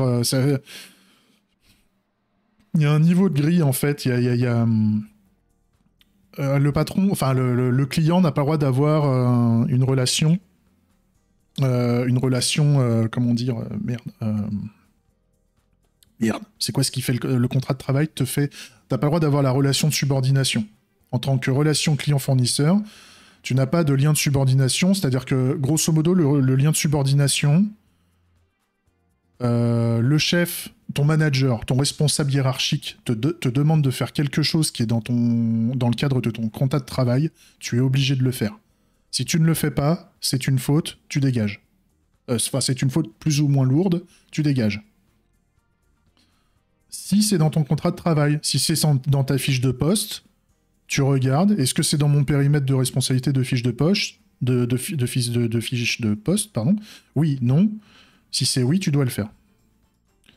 Ça t'empêche pas d'en discuter. Mais s'il veut faire argument d'autorité, il peut, en fait. Relation client-fournisseur, c'est monsieur le client, est-ce que vous êtes satisfait de la prestation que je vous fais? Oui ou non? Est-ce que vous voulez continuer avec moi? Oui ou non? Rien d'autre. Il n'y a pas besoin d'aller plus loin dans la discussion. C'est je fais ça.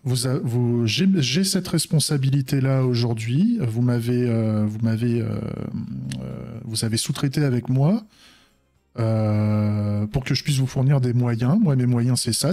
Mais par contre, je le fais à ma manière. C'est moi qui fais. Vous m'avez délégué cette responsabilité. Je le fais. Et je le fais à ma manière. Si la manière dont je le fais vous déplaît, vous pouvez toujours enclencher la fin de la prestation. Point barre. Par contre, vous n'avez pas le droit de me dire fais comme ci, fais comme ça. Est-ce que je vous lèche le cul un peu à gauche, un peu à droite, ou je sais pas quoi? Non. C'est pas comme ça. Ça se passe pas comme ça. Alors là, attends, j'ai plus de problème de compile. J'ai tout pété? Oh putain, ouais, j'ai pété des trucs. Qu'est-ce qui s'est passé?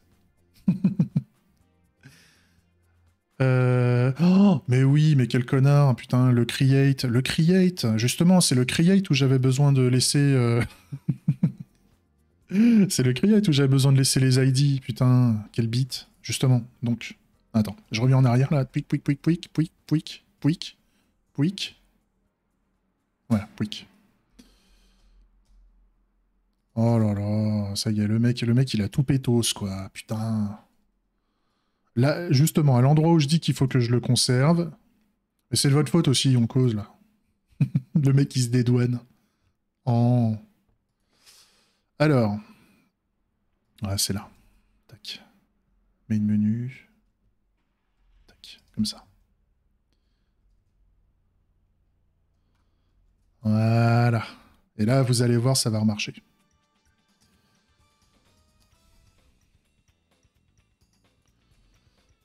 Tac. On déplace en fait les... Ça, c'est pour forcer un ID en particulier, parce que moi, j'ai un générateur d'UID. Va dire que tu veux récupérer dans ton test ou tester qu'une entité existe si l'UID est géré aléatoirement. Plan cul. Hein. Donc, ce qu'on fait, c'est qu'on fait une abstraction d'infra, de fournisseur d'ID. Et moi, j'ai créé un adapteur qui, grosso modo, si je lui fournis un ID, bah, il va utiliser cet ID comme prochaine ID quand on lui en demande un, en fait. Comme ça, je suis déterministe dans mon test, en fait. Ce qui me permet de tester et de valider. Autrement, bah, tu peux pas. Tu peux pas le faire. Et par contre, si je lui fournis pas d'ID, il fera de l'UID derrière, en fait. C'est l'idée. Si je lui en demande pas un, enfin, si je lui en fournis pas un déterminé, lui, il a la librairie UID au cul. Donc, si j'en ai besoin à un moment, je lui donne.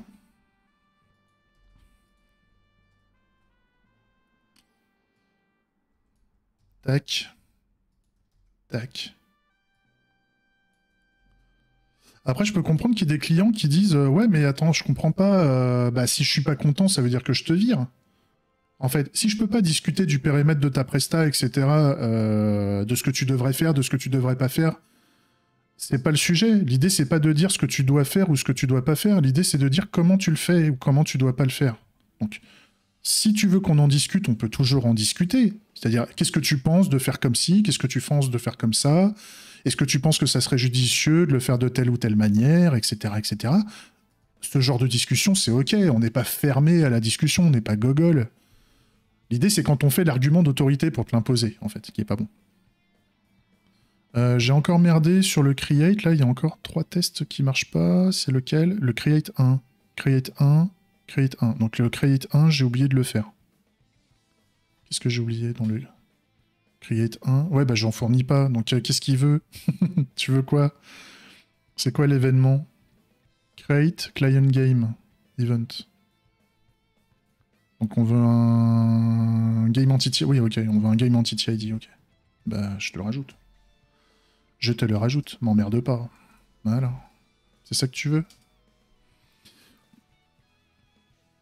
Voilà, ce que je veux dire par rapport à ça, c'est quand il y a un client qui dit écoute, je ne supporte pas la manière dont tu travailles, ou en tout cas ta manière de travailler n'est pas en accord avec tes méthodes de travail, tout ce que tu veux, en fait, ton moyen, le moyen que tu nous donnes ne nous convient plus, fin de contrat, t'enclenches. Contractuellement, il y a toujours des clauses de comment on arrête la contractualisation en avance, hein, en avance. Soit on attend, soit on fait pas en avance et on attend parce qu'en général les clients ils font du renouvelable, c'est tous les 3 mois. C'est que grosso modo, faut penser que le freelancing c'est du précaire.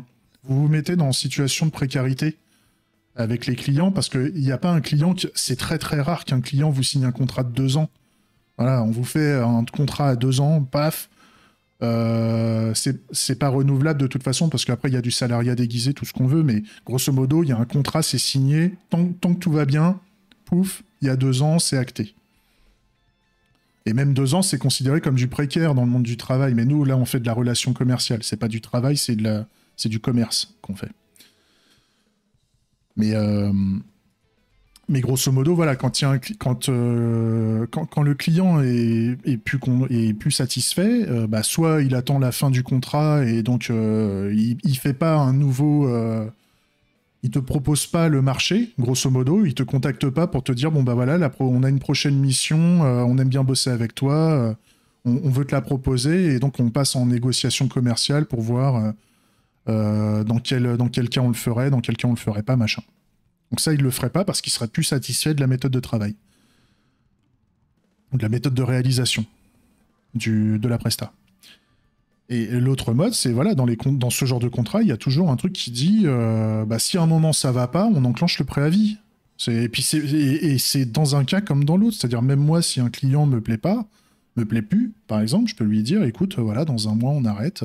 J'enclenche le préavis de fin de mission. Et bien sûr, on discute ce préavis si on n'est pas gogol. Voilà, t'as besoin d'un peu plus d'1 mois. Tu veux quoi? Tu veux 2 mois? Bah allez, je me barre dans 2 mois. Pas de problème. Ou t'as besoin d'aide pour faire venir quelqu'un d'autre et tu veux que je le prenne sous mon aile au début pour le former, pour ce que tu veux, pour lui transférer les infos que j'ai, tout ce que tu veux. Oui, on peut faire ça. On peut faire ça. Et parfois, même ce genre d'action, c'est une prestation commerciale à part. C'est-à-dire tu fais un truc qui n'était pas prévu dans le cadre de ta mission, et bah tu peux revendre ce genre de choses. Le truc qu'on se rend pas compte, c'est qu'on donne beaucoup de choses. On donne beaucoup de choses. Tu fais venir un artisan du BTP, et le mec, tu dis, ouais, bon, je vous ai fait toute ma maison, presque.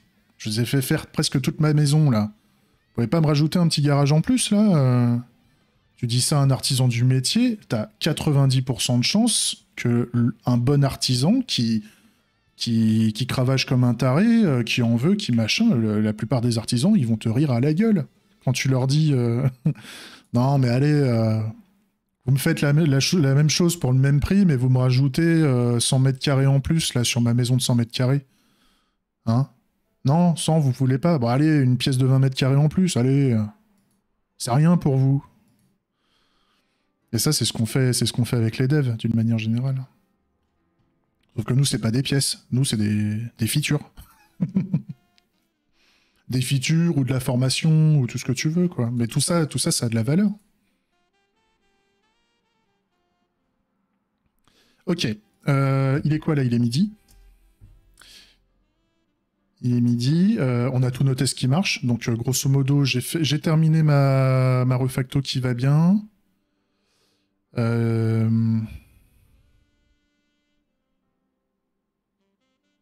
Ah, c'est juste un clic. Bah, oui, bah oui.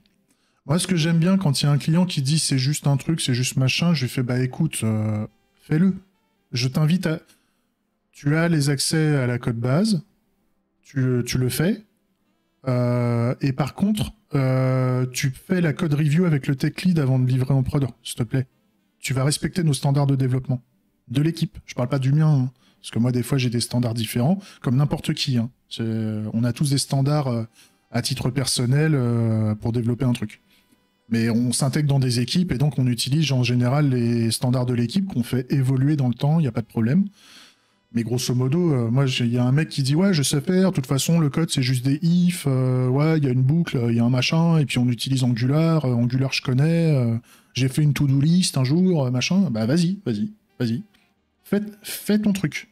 Et si tu le fais bien, pas de problème, super, t'es plus fort que moi, youpi. Mais les mecs qui veulent faire un Twitter bis à 25K. Ah, je vais faire un Twitter bis. C'est quoi votre budget, monsieur? Ouais, 25 000 euros. Ah. Et c'est facile. Ah, c'est encore facile. Ah, et ben allez-y. Hein. Faites-vous plaisir. Faites-vous plaisir. Qu'est-ce que vous voulez que je vous dise? Mais ça sera pas avec moi. Tu veux faire une ébauche de Twitter bis, grosso merdo, tu rajoutes 2 zéros hein, au 25K. Hein. C'est pas 250, c'est plutôt 2,5 millions. Parce que quand t'as l'ambition de vouloir faire un Twitter bis, tu dois faire un Twitter bis avec des choses légèrement différentes, bien entendu. Que le mec ne sait pas, hein, dans sa tête il sait pas, mais il faudra le creuser, donc il y aura des choses différentes à faire. Et en plus, il va vouloir le faire, il a des visions business où il veut avoir à peu près le même nombre d'utilisateurs que Twitter, en tout cas le même ordre de grandeur. Donc construire un Twitter pour 3 connards, c'est pour rire. Hein. Mais construire un Twitter pour 3 Billy, et ça marchera, et c'est un chat, et voilà, c'est ok. Et encore, je grossis le trait, c'est pas si simple, parce qu'il y a des questions à se poser. Mais faire en sorte que ce même Twitter, là, il marche pour 3 millions de personnes en continu, avec les perfs de Twitter, hein, les notifications, l'annuaire, le fait de s'ajouter en ami, de machin, de liker, de bidule, à 3 millions en continu, et les mecs qui bombardent, les influenceurs, où t'as 3 millions d'influenceurs qui bombardent là des photos, des tweets H24, avec les community managers qui vont tweeter toutes les 10 secondes, etc. Quand t'as 3 millions de personnes qui fait ça, 25K, on en reparle. 250K, on en reparle. 2,5 millions, il y a une ébauche. Hein, Alors après, si on me dit, ouais, c'est le Twitter de la boîte et on est 20, bah, et tu leur prends la presta à 25K et tu leur crées des comptes Twitter, en fait. C'est complètement con, hein.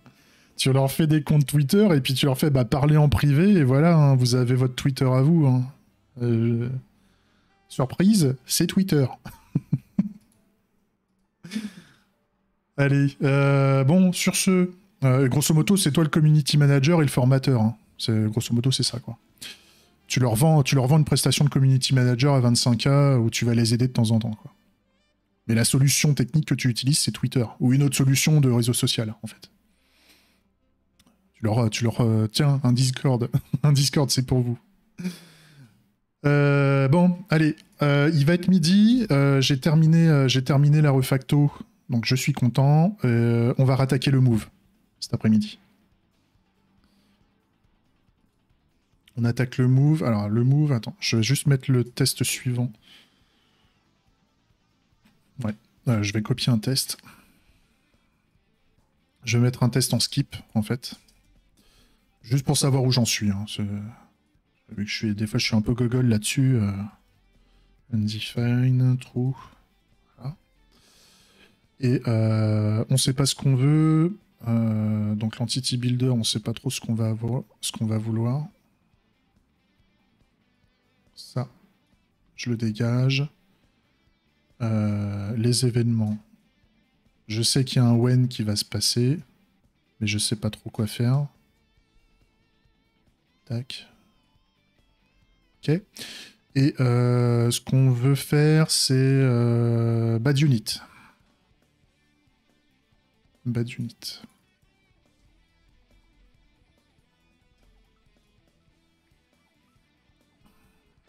Ok. Ce qui fait que là, normalement, j'ai un pending en plus. Ouais. J'en ai 3 maintenant.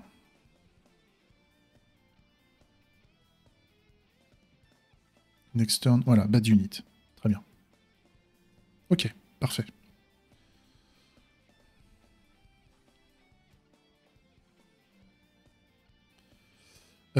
Et puis, bah, ça mérite... Est-ce que ça mériterait pas un petit commit, tout ce merdier, là?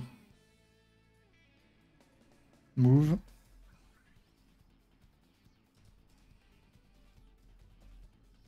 Voilà. On pousse. Ok. Allez. Salut YouTube. À cet après-midi. Bisous.